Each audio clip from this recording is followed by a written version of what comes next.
Welcome to Edu Temple classes. आज का MCQ हम लोग देखेंगे। उसमें सबसे पहला क्वेश्चन देखेंगे हम लोग, हवा में ध्वनि की गति से अधिक गति को डैश के रूप में जाना जाता है। सुपरसोनिक के रूप में जाना जाता है। इसका सही आंसर होगा ऑप्शन नंबर ए। बढ़ते हैं आगे, हम लोग अगला क्वेश्चन देखेंगे। डैश हमारे शरीर में प्रवेश करने वाले कीटाणुओं से लड़ते हैं।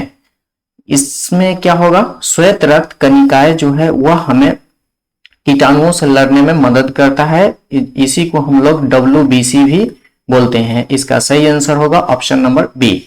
बढ़ते हैं आगे, अगला क्वेश्चन हम लोग देखेंगे। निम्नलिखित में से कौन सा पौधा स्वयं भोजन का निर्माण करने में सक्षम नहीं है। तो मशरूम जो है वह खुद से भोजन नहीं बनाता है, इसीलिए इसका सही आंसर होगा ऑप्शन नंबर बी। बढ़ते हैं आगे, अगला क्वेश्चन हम लोग देखेंगे। फेफड़े किससे संलग्न होते हैं। फेफड़ा जो है वह फुसफुस झिल्ली से संलग्न होते हैं, इसीलिए इसका सही आंसर होगा ऑप्शन नंबर सी। बढ़ते हैं आगे, अगला क्वेश्चन देखेंगे। वे विभिन्न भौतिक रूप क्या कहलाते हैं जिनमें एक तत्व उपस्थित हो सकता है। उसको क्या कहते हैं, अपर रूप कहा जाता है। इसका सही आंसर होगा ऑप्शन नंबर डी। बढ़ते हैं आगे, अगला क्वेश्चन देखेंगे। पेचिस और मलेरिया डैश के कारण होता है। पेचिस और मलेरिया जो है वह प्रोटोजोआ से होता है, इसलिए इसका सही आंसर होगा ऑप्शन नंबर डी।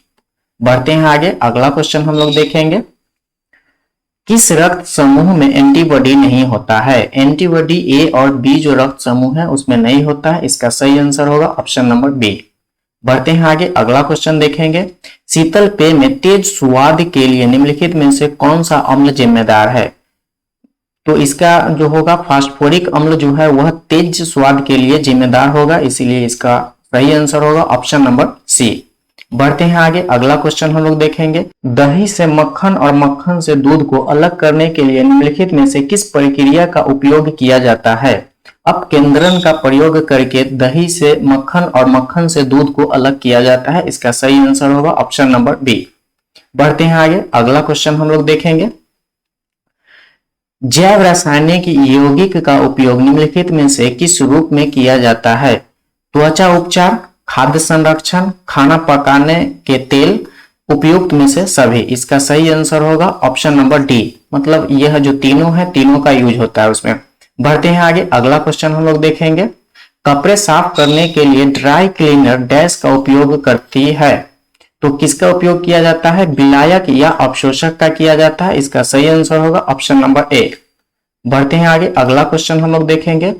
एक डैश विद्युत ऊर्जा को तापीय ऊर्जा में परिवर्तित कर देता है। टोस्टर जो है वह विद्युत ऊर्जा को तापीय ऊर्जा में परिवर्तित कर देता है, इसीलिए इसका सही आंसर होगा ऑप्शन नंबर बी। बढ़ते हैं आगे, अगला क्वेश्चन की तरफ। किस रक्त वाहिका का व्यास सबसे छोटा होता है, केशिका का होता है। इसका सही आंसर होगा ऑप्शन नंबर ए। बढ़ते हैं आगे, अगला क्वेश्चन हम लोग देखेंगे। तनाव का एसआई मात्रक क्या है। तनाव का एसआई मात्रक पास्कल है। इसका सही आंसर होगा ऑप्शन नंबर बी। बढ़ते हैं आगे, अगला क्वेश्चन देखेंगे। बिजली के बल्ब में टंगस्टन तार के साथ आर्गन गैस का उपयोग क्यों किया जाता है। क्योंकि बल्ब का जो जीवन काल है वह बढ़ा हुआ रहेगा, इसीलिए बल्ब के जीवन को बढ़ाने के लिए इसका सही आंसर होगा ऑप्शन नंबर ए। बढ़ते हैं आगे, अगला क्वेश्चन हम लोग देखेंगे। घड़ी के सूक्ष्म भागों को स्पष्ट रूप से देखने के लिए घड़ी साज डैश का प्रयोग करते हैं। सरल सूक्ष्मदर्शी का प्रयोग करके घड़ी का छोटे छोटे पार्ट्स को आसानी से देखा जा सकता है, इसीलिए सरल सूक्ष्मदर्शी का प्रयोग किया जाता है। इसका सही आंसर होगा ऑप्शन नंबर बी। बढ़ते हैं आगे, अगले क्वेश्चन की तरफ। निम्नलिखित में से कौन सा नमक पानी में घुलनशील नहीं है। तो इसका सही आंसर होगा BaSO4, इस ऑप्शन नंबर डी। बढ़ते हैं आगे, अगला क्वेश्चन हम लोग देखेंगे। प्रबलता सीधे डैश के समानुपाती होती है। प्रबलता जो है वह आयाम के वर्ग के समानुपाती होता है। इसका सही आंसर होगा ऑप्शन नंबर सी। आज के लिए बस इतना ही, मिलते हैं अगले क्लास में। So thanks for watching.